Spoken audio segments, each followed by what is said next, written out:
الحمد لله نحمده ونستعينه ونستغفره ونعوذ بالله من شرور أنفسنا ومن سيئات أعمالنا من يهد الله فلا مضل له ومن يضلله فلا هادي له ونشهد أن لا إله إلا الله وحده لا شريك له ونشهد أن سيدنا ونبينا وشفينا وحبيبنا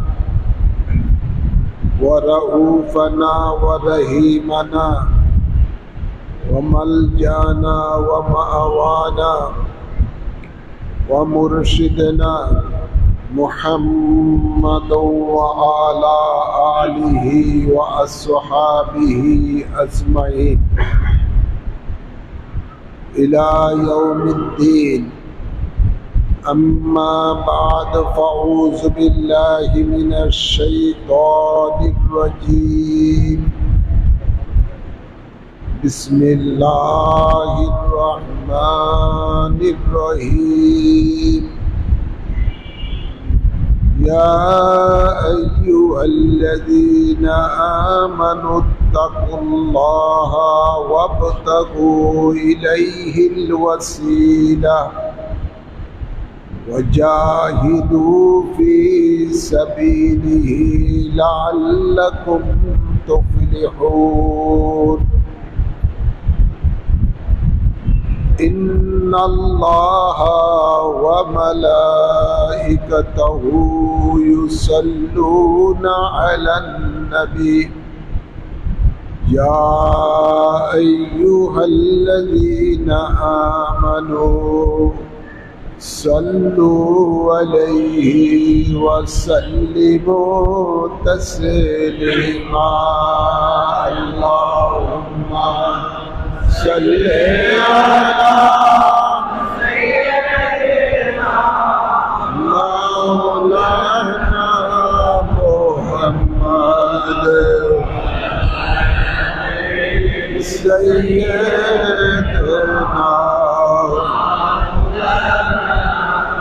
محمد اللهم صل على سيدنا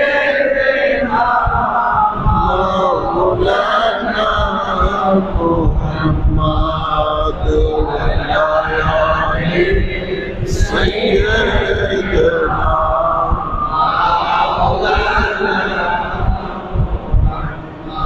وتعزره وتوكره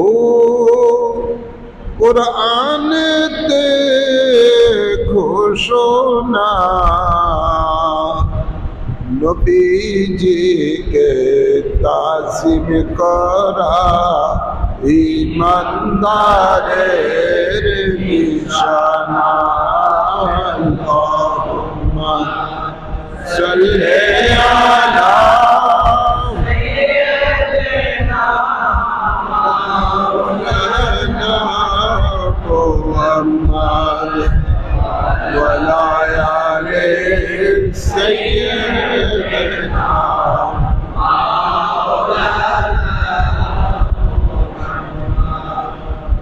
حب رسول حب خدا حدیث پاک گھوشنا من احبنی فقد احب اللہ رسول دلین گھوشنا اللہم صلی علی سیدنا مولانا محمد وعلى آلِ سیدنا مولانا بیت रसूल पढ़ते खोदा कुरान ते घोषणा पढ़ते रसूल ग्रहण कले जन्नत बे ठिकाना अल्लाहुम्मा सल्ली अला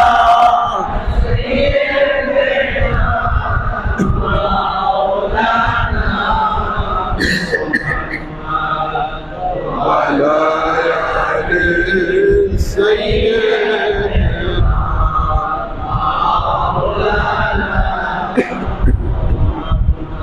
सलातुल या रसूल अल्लाह अलैकुम सलाम या हबीब अल्लाह दो आलम क्यों न हो कुर्बान उसी परो खुदा भी है रिसासुए मोहम्मद सल्लल्लाहु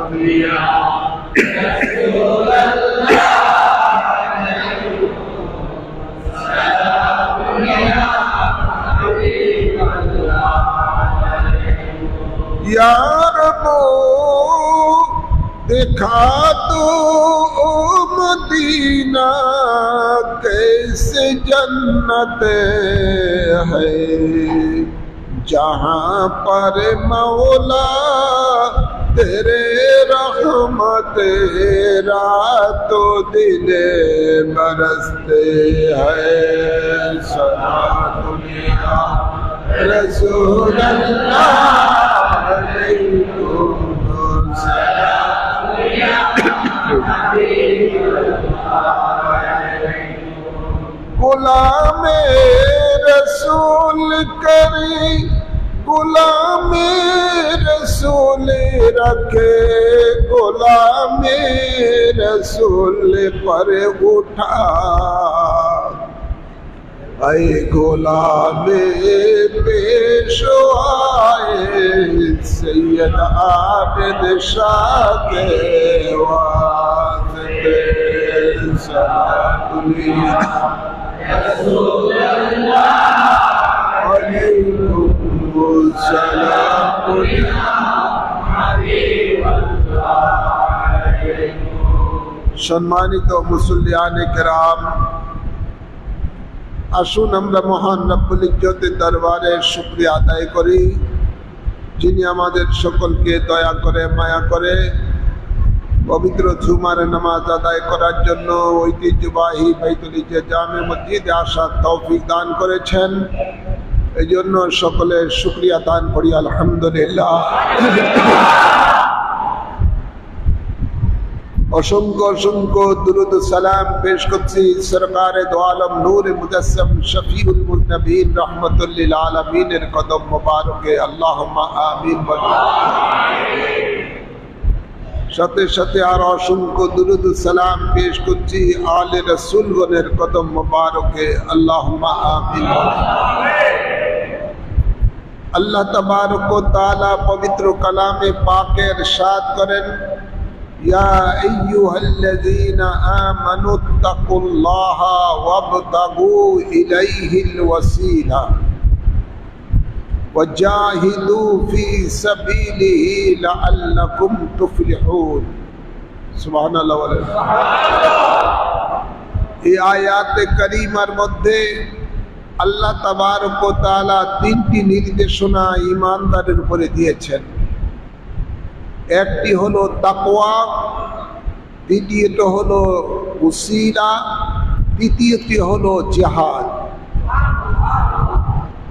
তিনটি নির্দেশনা এই আয়াতে কারিমার উপরে আল্লাহ তাবারক ওয়া তাআলা ঈমানদারকে দিয়েছেন আল্লাহ তাবারক ওয়া তাআলার নির্দেশনা যখন ঈমানদারের উপরে এসে যায় ईमानदारेर उपरे फरज हो जाए से निर्देशना पालन करा कुराने पाके अनेक निर्देशना আল্লাহ রয়েছে, কিন্তু আমরা অনেকেই সেই নির্দেশনাগুলোর উপরে আমল করি না। কিছু কিছু জিনিস আছে এগুলোর মধ্যে আমল করি, কিন্তু আরো তো অনেক নির্দেশনা আল্লাহ কোরআনে ইমানদারকে দিয়েছেন, সেগুলো আমরা নির্দেশ পালন করি না। এই জন্য আল্লাহ কোরআনে বলেন যে তোমরা উদখুলু ফিস সিলমে কাফা, তোমরা ইসলামের মধ্যে পরিপূর্ণরূপে প্রবেশ করো, অর্থাৎ ইসলামী জিন্দেগি পরিপূর্ণরূপে পালন করো। কিছু মানলাম কিছু মানলাম না, এটা হবে না। পরিপূর্ণরূপে মানতে হবে, তাহলেই আপনি আল্লাহর খাস বান্দা হিসাবে কবুল হবেন। যাই হোক, ইমানদারের উপরে আল্লাহর নির্দেশ যে তোমরা আল্লাহকে ভয় করো। আল্লাহর ভয় যার অন্তরে থাকবে তিনি সদা সর্বদাই আল্লাহর নির্দেশ পালন করার জন্য ব্যতিব্যস্ত হয়ে যাবে। যার অন্তরে আল্লাহর ভয় নাই, আল্লাহর নির্দেশও পালন করার ব্যাপারে তার কোনো গুরুত্বই নাই। কি বলেন? আল্লাহর ভয় থাকলে তো আল্লাহর নির্দেশনা পালন করবে। এই জন্য আল্লাহ কোরআনে পাকে বারবার ইমানদারকে বলছেন আমি আল্লাহকে ভয় করো। তো আল্লাহ তাবারক ওয়া তাআলা ইমানদারকে বলতেছেন প্রথমে যে আয়াতের মধ্যে তোমরা আমি আল্লাহকে ভয় করো, যার অন্তরে আল্লাহর ভয় থাকবে সে ব্যক্তি আল্লাহর বিধিবিধান পালন করার জন্য ব্যতিব্যস্ত হয়ে যাবে। যেমন আল্লাহর নির্দেশ হয়েছে জুমার নামাজ পড়ো, জুমার নামাজ পড়ার জন্য আপনারা চলে এসেছেন। আল্লাহর নির্দেশ হলো আকিমুস সালাত, নামাজ কায়েম করো, আমরা পড়ি। আল্লাহর নির্দেশ হলো মাহে রমাদানে রোজা রাখো, আমরা রাখি। আল্লাহর নির্দেশ হলো যাদের উপরে যাকাত ফরজ তারা যাকাত দাও, যারা যাকাতের দেওয়ার মালে সাহেবে নেশাব তারা যাকাত দিচ্ছেন। আল্লাহর নির্দেশ হলো হজ করো, আমার যাদের উপরে হজ ফরজ আছে তারা হজ করেন। আর অনেকের উপরে হজ ফরজ আছে, ফরজ হওয়ার পরেও করে না, কেননা তার অন্তরে আল্লাহর ভয় নাই। তো আল্লাহর ভয় আছে বিধায় আল্লাহর নির্দেশগুলো পালন করেন আল্লাহর বান্দারা। যার অন্তরে আল্লাহর ভয় নাই সে আল্লাহর নির্দেশগুলো পালনও করবে না। তো আল্লাহ তাবারক ওয়া তাআলা বলেন ঈমানদারকে যে তোমরা আমি আল্লাহকে ভয় করো, আর কি করো? ওয়াবতাগু ইলাইহিল ওয়াসিলা, আমি আল্লাহকে পাওয়ার জন্য ওসিলা তালাশ করো। কি তালাশ করো? ওসিলা তালাশ করো, মাধ্যম তালাশ করো। আল্লাহ তাবারক ওয়া তাআলা 18,000 আলম 80,000 মখলুকাত সৃষ্টি করেছেন। এগুলো সব কিছু রয়েছে। 18,000 আলমের অর্ধেক হলো আরশ আজিমের নিচে আলমে। আপনার যে আলম, যে আলমের মধ্যে হলো আলমে খালক, আর আরশ আজিমের উপরে হলো আলমে আমর। এই আরশ আজিমের নিচে যত আলমে খালক সৃষ্টি জগৎ রয়েছে, আল্লাহ সব সৃষ্টি জগৎকে একটা মাধ্যমের মাধ্যমে সৃষ্টি করেছেন। অথচ আল্লাহ তাবারক ওয়া তাআলা কুন বললে সাথে সাথে ফায়াকুন হয়ে যায়, যদি বলে হও সাথে সাথে হয়ে যায়। আল্লাহর সেই কুদরত, সেই শক্তি আল্লাহ রয়েছে। তারপরও আল্লাহ তাবারক ওয়া তাআলা এই সৃষ্টি জগতের মধ্যে আলমে খালকের মধ্যে একটা ভায়ার মাধ্যমে আল্লাহ তাবারক ওয়া তাআলা সৃষ্টি করে থাকেন। যেমন দুনিয়াতে মা বাপ এসেছেন, মানুষ জন্ম হচ্ছে সেই শুরু থেকে আদম আলাইহিস সালাম হাওয়া আলাইহিস সালামের মাধ্যমে। আপনি আমরা দুনিয়াতে এসেছি মা বাপের মাধ্যমে, এটা একটা উসিলার মাধ্যম। প্রত্যেকে আমরা দুনিয়াতে যা কিছু রিজিক খাচ্ছি সব কিছু রিজিক আল্লাহ দিচ্ছেন, কিন্তু সেটা ভায়া হয়ে আসছে। উসিলা হয়ে আসতেছে, মাধ্যম হয়ে আসতেছে। প্রতিটা কাজ দুনিয়ার মধ্যে মাধ্যমই হয়ে আসতেছে। এই দুনিয়ার মধ্যে আল্লাহ তাবারক ওয়া তাআলা এমন সিস্টেম নিজাম সৃষ্টি করে দিয়েছেন। এই জন্য আল্লাহ তাবারক ওয়া তাআলা এই আয়াতের মধ্যে বলতেছেন যে তোমরা ওয়াবতাগু ইলাইহিল ওয়াসিলা, তোমরা উসিলা তালাশ করো। উসিলা অর্থ হলো মাধ্যম। কেউ কেউ এখানে এই আয়াতের মধ্যে লেখেন উসিলা মানে নেক আমল। যেহেতু এই আয়াতের উসিলা শব্দের আয়াতে আল্লাহ তাকওয়া শব্দ ব্যবহার করেছেন। তাকওয়া হলো নেক আমল। আর এরপরে আল্লাহ বলেন ওয়াবতাগু ইলাইহিল ওয়াসিলা, ওয়া দিয়ে বলেন এবং তোমরা উসিলা তালাশ করো। এই এবং শব্দ দিয়ে আগে এবং পিছের শব্দের মধ্যে আল্লাহ পার্থক্য সৃষ্টি করে দিয়েছেন। তাগায়ুর বিজাত, দুইটা ভিন্নতা সৃষ্টি করে দিয়েছেন। সুতরাং এখানে উসিলা শব্দ আপনার নেক আমল হবে না, উসিলা শব্দ হলো মাধ্যম। মাধ্যম অর্থাৎ আল্লাহ তাবারক ওয়া তাআলা বলেন আমি আল্লাহকে পাওয়ার জন্য তোমরা মাধ্যম তালাশ করো। মাধ্যম বিভিন্ন জিনিসের হতে পারে। আল্লাহকে পাওয়ার জন্য বিভিন্ন মাধ্যম হতে পারে। যেমন আমরা আল্লাহকে পাওয়ার জন্য আমরা রাসূলে পাকের মাধ্যমে আল্লাহকে পেয়েছি। এই পৃথিবীর মানুষ আল্লাহকে চিনতে পেরেছেন, বুঝতে পেরেছেন। আমরা ইসলাম পেয়েছি, সবকিছু রাসূলে পাকের মাধ্যমে আমরা পেয়েছি। নামাজ বলেন, হজ বলেন, রোজা বলেন, যাকাত বলেন, যা কিছু আছে সবকিছু রাসূলে পাকের মাধ্যমেই আমরা পেয়েছি।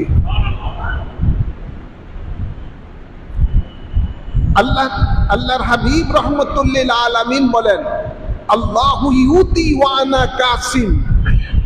আল্লাহ হলেন দাতা আর আমি রাসূল পাক সাল্লাল্লাহু আলাইহি সাল্লাম হলাম তার বন্টনকারী।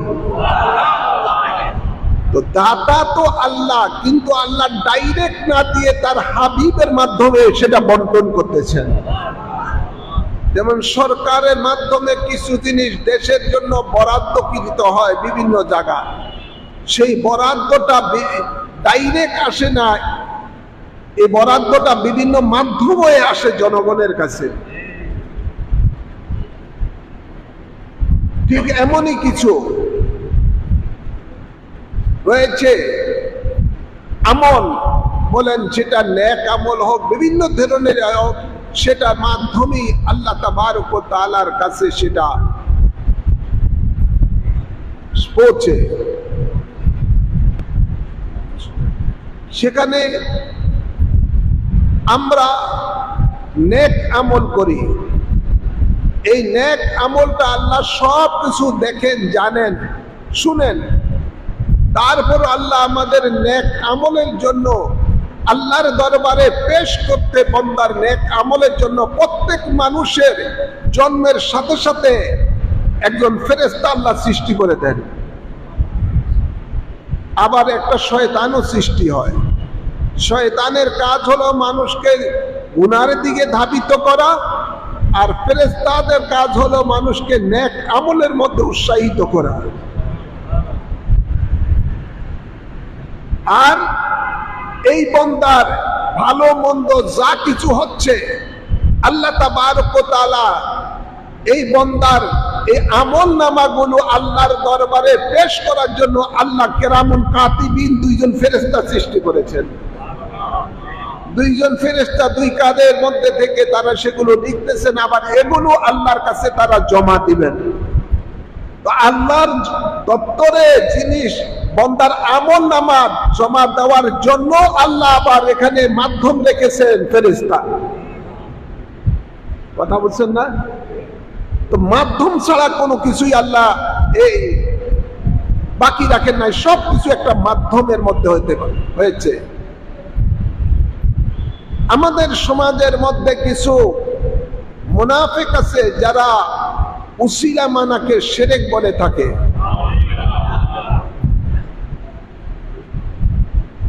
অথচ আল্লাহ কোরআনে পাকে এখানে উল্লেখ করেছেন ওয়াবতাগু ইলাইহিল ওয়াসিলা, তোমরা ওসিলা তালাশ করো আমি আল্লাহর কে পাওয়ার জন্য। আদম আলাইহিস সালাম 350 বছর পর্যন্ত কেঁদেছিলেন দুনিয়াতে এসে, আল্লাহ আমার ভুল হয়েছে ক্ষমা করে দাও। আল্লাহ তার এই ফরিয়াদ শুনেন নাই। যখনই তার অন্তরের মধ্যে খেয়াল আসলো যে এত বছর ধরে কাঁদছি, আল্লাহ আমার ডাকে সাড়া দিচ্ছেন না, তখন তেনার মধ্যে খেয়াল আসলো যে আরশ আজিমের মধ্যে আল্লাহর নামের সাথে মুহাম্মদ সাল্লাল্লাহু আলাইহি সাল্লামের নাম আমি দেখতে পেয়েছি, নিশ্চয়ই উনি আল্লাহর কাছে খুব প্রিয়। এই জন্য তিনি কি করলেন, আল্লাহর প্রিয় ব্যক্তির উসিলা নিয়ে আল্লাহর কাছে ক্ষমা চাইলেন। আর চাইতে দেরি, আল্লাহ ক্ষমা করতে তাকে দেরি না। সুবহানাল্লাহ বলেন। তো রাসূল পাক সাল্লাল্লাহু আলাইহি সাল্লামের মাধ্যমে উসিলায় আদম আলাইহিস সালাম আল্লাহর কাছ থেকে ক্ষমা পেয়েছিলেন।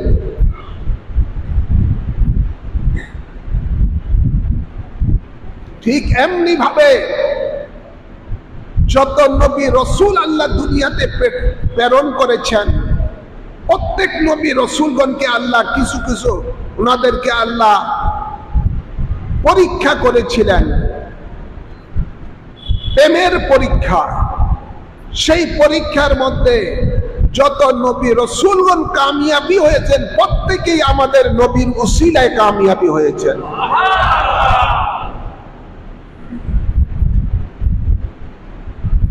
হ্যাঁ আমার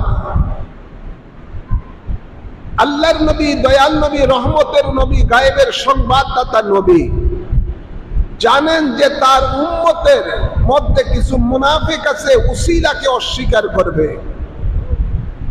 এই জন্য দয়াল নবী উম্মতকে এটার একটা সমাধান দিয়ে গেছেন।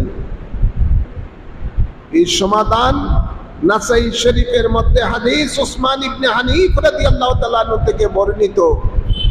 রাসূল পাক সাল্লাল্লাহু আলাইহি সাল্লামের কাছে এক অন্ধ সাহাবী এসেছিলেন, তার চক্ষুটা যেন ভালো হয়ে যায়, নবী পাক যেন তার জন্য দোয়া করেন। নবী পাক সাল্লাল্লাহু আলাইহি সাল্লাম ইচ্ছা করলে তিনি দাফিউল বালা তাকে ভালো করে দিতে পারতেন ডাইরেক্ট। আল্লাহর নবী রাহমাতুল লিল আলামিন সেটা না করে তাকে আমল দিয়েছেন। সে আমলটি হলো, তিনি আল্লাহ নবী বলেন তুমি বাড়িতে যাও, ওযু করো, ওযু করে 2 রাকাত নফল নামাজ পড়ো, তারপরে আমি নবী যেভাবে বলি এভাবে আল্লাহর কাছে দোয়া চাও, দোয়া করো। নবী পাকের শিখানো দোয়া নিয়ে তিনি গেলেন বাড়িতে, ঠিক ওযু করে নামাজ পড়ে তারপরে আল্লাহর দরবারে 2 হাত বাড়িয়ে দিলেন। দোয়াটা হলো আল্লাহুম্মা ইন্নী আসআলুকা বিনবিয়্যিকা মুহাম্মাদিন সাল্লাল্লাহু আলাইহি ওয়াসাল্লাম, হে আল্লাহ আমি সুয়াল করতেছি, ফরিয়াদ করতেছি নবী মুহাম্মদের উসিলা। সুবহানাল্লাহ বলেন না। বিনবিয়্যিকা মুহাম্মাদিন সাল্লাল্লাহু আলাইহি ওয়াসাল্লাম, নবী মুহাম্মদ সাল্লাল্লাহু আলাইহি ওয়াসাল্লামের উসিলায় তোমার দরবারে আল্লাহ আমি সুয়াল করতেছি। আল্লাহুম্মা ইন্নী আল্লাহুম্মা ফাশফিহু ফিয়া, লম্বা হাদিস, এর সংক্ষেপে বলতেছি, আল্লাহ তুমি আমাকে শিফা করে দাও, নবীর উসিলায় আমাকে তুমি শিফা করে দাও। দোয়া করতে দেরি, সাথে সাথে তার অন্ধ চক্ষু ভালো হয়ে গেছে। উসিলা নিয়েছেন কার? নবীজি। উসিলা নিয়েছেন কার? আর এই দোয়ার শিক্ষা দিয়েছেন কে? নবীজি। শিক্ষা দিয়েছেন নবীজি, যে নবী বলেন আমার উসিলা নিয়ে আল্লাহর দরবারে ফরিয়াদ করেন। ফরিয়াদ করেছেন, সাথে সাথে কামিয়াবি হয়ে গেছে। তো নবী পাক আমাদেরকে শিক্ষা দিয়েছেন যে আল্লাহর কাছে কিছু পেতে হলে আমি নবীর উসিলা ধরে আল্লাহর কাছে ফরিয়াদ করো, আল্লাহ তোমাদের এই ফরিয়াদ কবুল করবেন।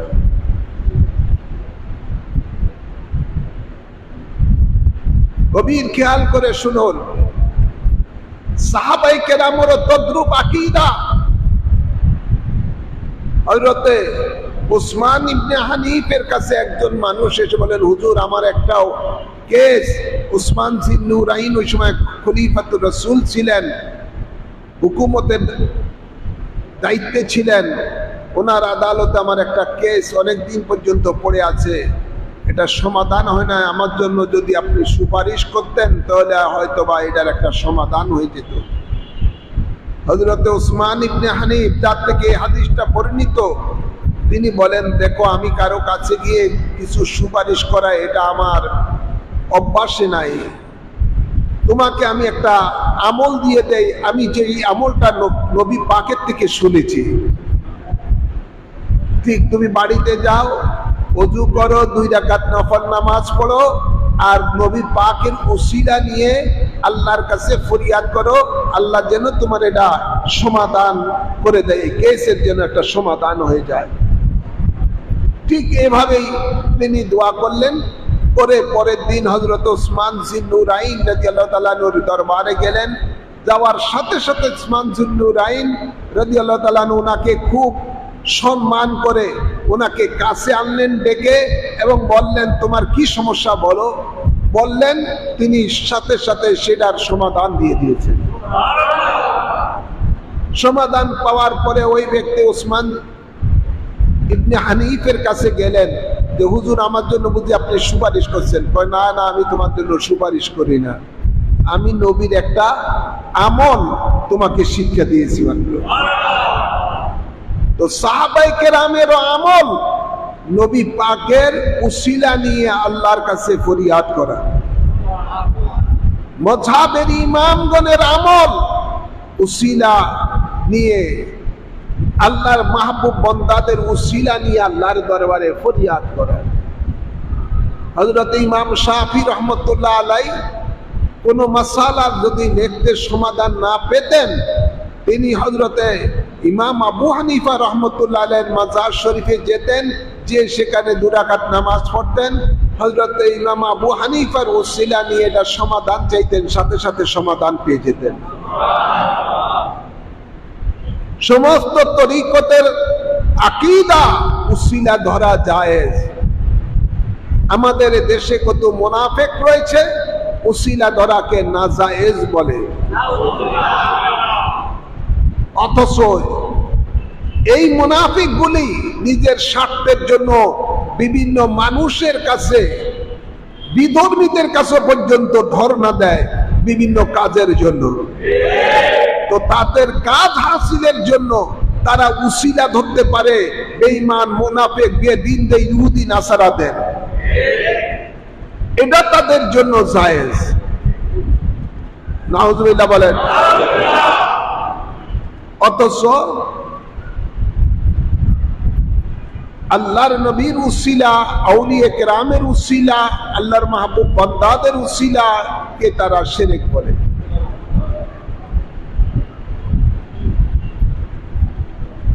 আমরা দেখতে পাই অহরহ এই মুনাফিকেরা নিজের স্বার্থের জন্য নাজায়েজকেও জায়েজ করে দেয়, আর স্বার্থের বিরুদ্ধে হলে জায়েজকেও নাজায়েজ করে দেয়। আপনারা দেখেছেন, আমরা ঈদ মিলাদুন নবী সাল্লাল্লাহু আলাইহি সাল্লাম যখন আসে 12ই রবিউল আউয়াল শরীফে অথবা তার আগে পিছে, আমরা নবীর পাকের আগমন উপলক্ষ করে আমরা খুশি উদযাপন করে আনন্দ মিছিল করি। আনন্দ মিছিল করি, যেটাকে জশ্নে জুলুস বলা হয়। তারা কত রকমের ব্যঙ্গ করে এই জুলুসের বিরোধিতা করে। শ্রীকৃষ্ণের জন্ম সাথে তারা এটার তুলনা দেয়, নাউযুবিল্লাহ বলেন না, এটাকে বেদাত শিরক করে তারা তুলনা দেয়, যে এটা কোরআনেও নাই, হাদিসও নাই, কিছু নাই, নাই বলে নাই, বিভিন্ন ধরনের প্রপাগান্ডা করে থাকে, করে না? ইউটিউবের মধ্যে বিভিন্ন ফেসবুকের মধ্যে বিভিন্ন ভাবে ওয়াজ, মিডিয়ার মধ্যে ইলেকট্রনিক্স মিডিয়া বলেন, প্রিন্ট মিডিয়া বলেন, ওয়াজের মাধ্যমে বিভিন্ন জায়গায় তারা এই ধরনের প্রপাগান্ডা করে থাকে, মানুষকে বিভ্রান্ত করে থাকে যে জশ্নে জুলুস এটা জায়েজ নাই, কোন সাহাবী করে না, তাবিন করে না, তাবিন করে না, ইত্যাদি ইত্যাদি তাদের ভাষায় যা যা আছে। এবং এটাকে বড় খারাপ কাজ বলে তারা প্রচার করে থাকে, ফতুয়াবাজি করে থাকে। সবচেয়ে বড় আশ্চর্যের ব্যাপার, এবার পয়লা বৈশাখ আপনারা দেখেছেন, আগে তারা এটার বিরুদ্ধে জিহাদ করতো, বলতো যে এটার বিরুদ্ধে আমরা জিহাদ করব, ইত্যাদি ইত্যাদি, এটা হলো হিন্দুদের একটা কালচার, ইত্যাদি ইত্যাদি বলে তারা সেখানে এই পয়লা বৈশাখের আপনার এটার কি কয়, যেটা মঙ্গল যাত্রা ইত্যাদি তারা করতো, এটার বিরোধিতা আমরাও করি।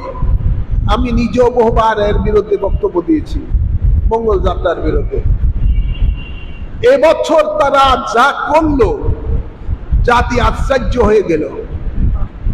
এই মৌলবীরা নতুন জামা পরে, একই রঙের নতুন জামা, একই রঙের পাগড়ি মাথায় দিয়ে, টুপি মাথায় দিয়ে, লম্বা জামা পরে তারাও সেই বাংলা নববর্ষের শুভ যাত্রা তারাও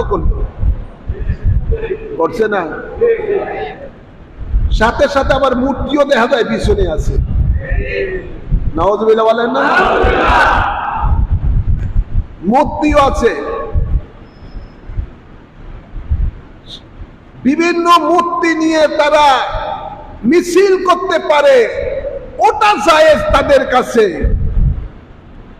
পয়লা বৈশাখে পান্তা ভাত খাওয়া, এটাও পর্যন্ত বিরুদ্ধে তারা অনেক ফতুয়াবাজি করছে। দেখা হলো অনেক জায়গার মধ্যে ফেসবুকে যে তারাও পান্তা ভাত খায়।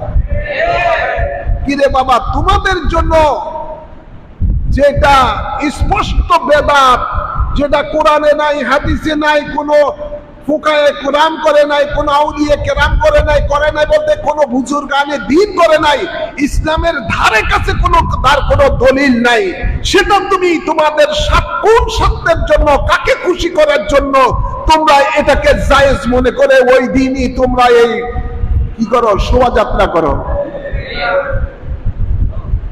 তো তোমাদের জন্য জায়েজ। নবী পাকের শানে কোনো কিছু, যেই নবী দুনিয়াতে আসলে আসমান হতো না, যদি না আসতেন আসমান হতো না, জমিন হতো না, আরশ হতো না, কুরসি হতো না, লৌহ হতো না, কলম হতো না। আল্লাহ বলেন লাউলা কালামা খালাকতুদ দুনিয়া, লাউলা কালামা খালাকতুল আফলাক, লাউলা কালামা আজহারাতু রুবুবিয়্যা। আপনাকে সৃষ্টি না করলে আমি দুনিয়া সৃষ্টি করতাম না, সাত আসমান সৃষ্টি করতাম না, আমার খোদার খোদাইত্বই আল্লাহ বলেন আমি প্রকাশ করতাম না। যাকে আল্লাহ সমগ্র আলমের জন্য রহমত হিসেবে প্রেরণ করেছেন, সেই রহমতুল লিল আলামিনের আগমনে আমরা খুশি উদযাপন করবো, জশ্নের দিনুস, তখনই তোমরা ফতুয়াবাজি করে থাকো এটা না জায়েজ। কি বলেন? এটা মুনাফিক না? জাকির দেখছে এরা চরম মুনাফিক। নবীর শানে কোনো কিছু করলেই তাদের গা জ্বলে, ফতুয়াবাজি হয়ে যায়, আর নিজেরা করলে এটা জায়েজ হয়ে যায়, যা করে এটাই জায়েজ হয়ে যায়। নাউযুবিল্লাহ বলে। তো ওয়াবতাগু ইলাইহিল ওয়াসিলা, এখানে কেউ যদি মনে করেন যে আমি মূর্তি নিয়ে এই মঙ্গল যাত্রা করবো ইত্যাদি ইত্যাদি, যদি মনে করে যে এগুলো আমি সাথে নিয়ে আমি আমার মঙ্গল হবে, আমি এই মিছিল করব, তাহলে এই যে এই মূর্তির উসিলা নেওয়ার কারণে সে সাথে সাথে মুশরিক হয়ে যাবে, কাফের হয়ে যাবে।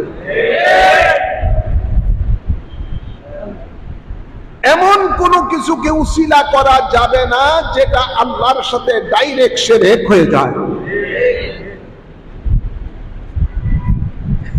আল্লাহর সাথে শিরক করা যাবে এটা হলো সবচেয়ে বড় পাপ, সবচেয়ে বড় গুনাহ। উসিলা এখানের মধ্যে ধরুন অনেকগুলো আছে। হিন্দু ধর্মের এরা বিভিন্ন ধরনের 12 মাসে 13 পূজা আছে, এক এক সময় এক একটা পূজা করে, মনে করে যে এটার উসিলায় সে তার ইয়া হবে। কখনো আমাদের দেশে অনেক নেতারা এখন বলতেছে গণেশ বা গণেশ উল্টে গেলিয়া পরিস্থিতি অন্যরকম হয়ে যায়, আর গণেশ ঠিক থাকলে কোনো পরিস্থিতি ঠিক থাকে। আমাদের একজন উপদেষ্টা ওই বলে ফেললেন ওই গত বন্যার সময়, আমি কি করব, গণেশ উল্টে গেছে। এটা কি গণেশের কাজ? বন্যা হওয়াটা কি গণেশের হাতে? নাউজুবিল্লাহ বলেন না। তো কেউ গণেশের পূজা করে, কেউ সরস্বতী করে, কেউ মনসা পূজা করে, এই করে এই করে বিভিন্ন ধরনের করে। এই যে এগুলো উসিলা, ওদেরকে উসিলা নিয়ে যদি তারা কোনো কিছু করে, এটা ডাইরেক্ট শিরক। এটা এদের জন্য জাহান্নাম। কিন্তু আল্লাহর নবীর, আল্লাহর মাহবুব বান্দাদের উসিলা এটা ধরা, এটা আল্লাহর নির্দেশ। যেহেতু আল্লাহর কাছে তারা সবচেয়ে বেশি প্রিয়, যে প্রিয় বস্তুর, যে প্রিয় জিনিসকে সামনে নিয়ে বলেন আল্লাহ তোমার হাবিব, যাকে তুমি ভালোবাসো, তাকেই মাধ্যম করে তোমার কাছে আমি চাই। আল্লাহর সাথে সাথেও আমার উপরে আল্লাহ নারাজ থাকতে পারে, কিন্তু আমি যাকে উসিলা ধরেছি তার উপরে আল্লাহ নারাজ না, তার উপরে আল্লাহ নারাজ না। তাই আল্লাহ তার পছন্দের ব্যক্তির খাতিরে আমার ফরিয়াদকে আল্লাহ কবুল করবেন। কথা বলছেন না? এই জন্য আউলিয়ে কেরাম বলেন, আল্লাহর হাবিব বলেন, বিভিন্ন জিনিস যারা আল্লাহর কাছে প্রিয়, সেই প্রিয় ব্যক্তিদেরকে যখন আল্লাহর কাছে তাদেরকে সামনে নিয়ে উসিলা করে, আল্লাহ তুমি তো সব পারো, তুমি তো, আমি গুনাহগার, আমার উপর তুমি নারাজ হয়ে আছো, কিন্তু তার উপরে যাকে উসিলা নিয়ে তোমার কাছে ফরিয়াদ করতেছি তার উপরে তো তুমি নারাজ না, তার খাতিরে আমাকে মাফ করে দাও, তার খাতিরে আমার দোয়াকে আল্লাহ কবুল করো। সুবহানাল্লাহ বলতেন না? আমরা চাই কার কাছে? যে বলুন না, চাই কার কাছে? দেওয়ার মালিক কে? দেওয়ার মালিক আল্লাহ। আমরা তো চাই আল্লাহর কাছে, অন্য কারো কাছে চাই না। গণেশের কাছেও না, কালীর কাছেও না, কোন দেবতার কাছেও না। কি বলেন? আমরা চাই আল্লাহর কাছে। এখানে অনেক কিছু আছে, পেশার মূর্তি নিয়ে মিছিল করে, ইত্যাদি ইত্যাদি, সাপের মূর্তি নিয়ে মিছিল করে, বিভিন্ন ধরনের ইত্যাদি ইত্যাদি নিয়ে করে। এগুলো শরীয়ত সম্মত নয়, সম্পূর্ণ হারাম, সম্পূর্ণ। এখন মৌলবীদের কাছে, তথাকথিত তৌহিদি জনতা, তাদের কাছে এখন এটা হয়েছে আরাম। নাউজুবিল্লাহ বলেন।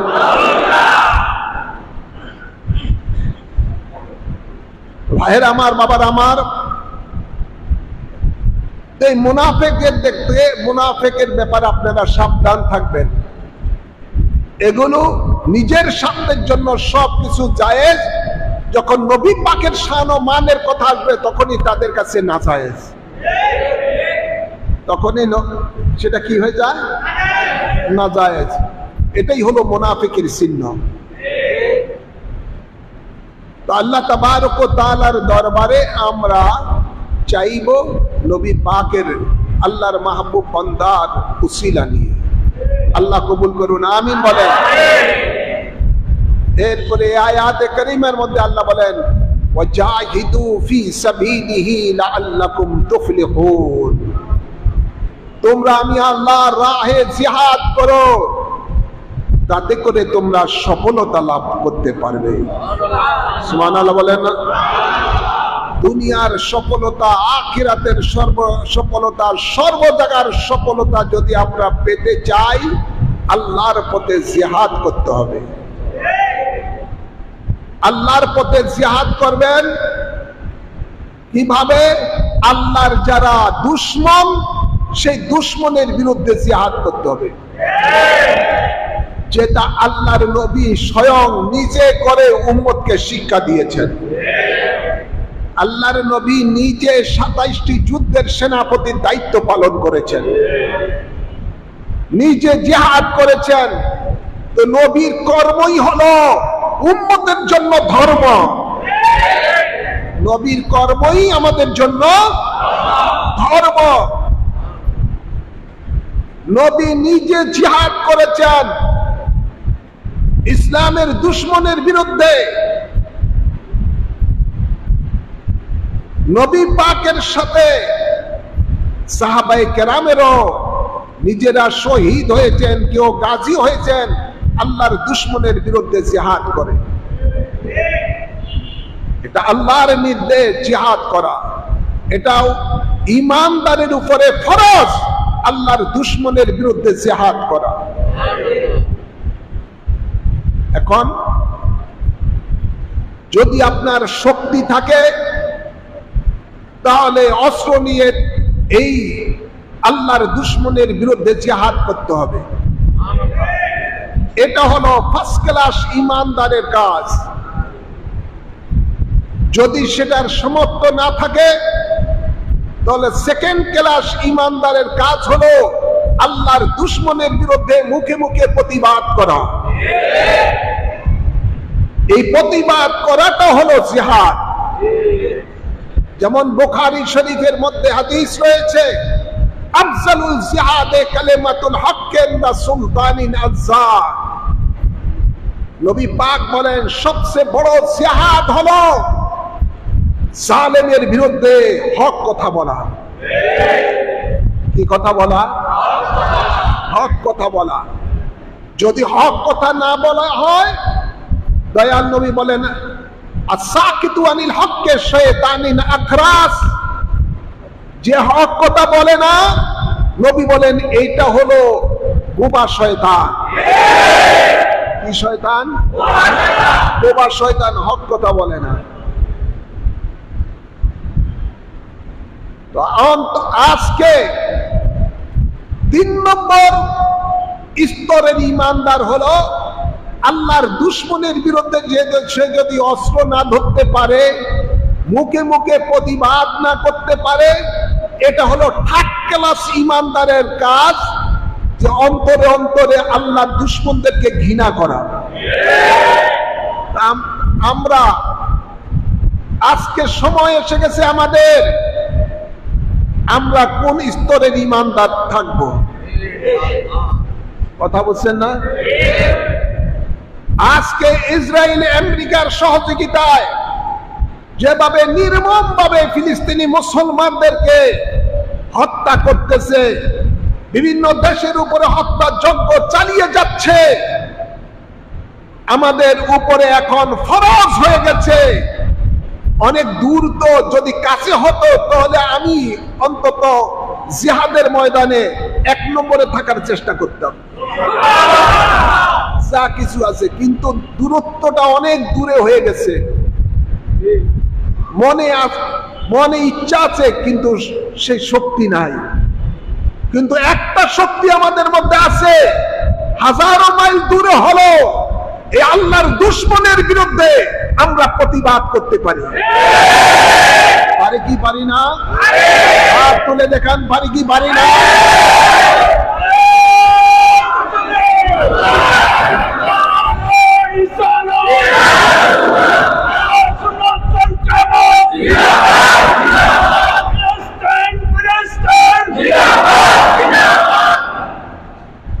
আমরা আল্লাহর দুশমনের বিরুদ্ধে প্রতিবাদ করতে পারি।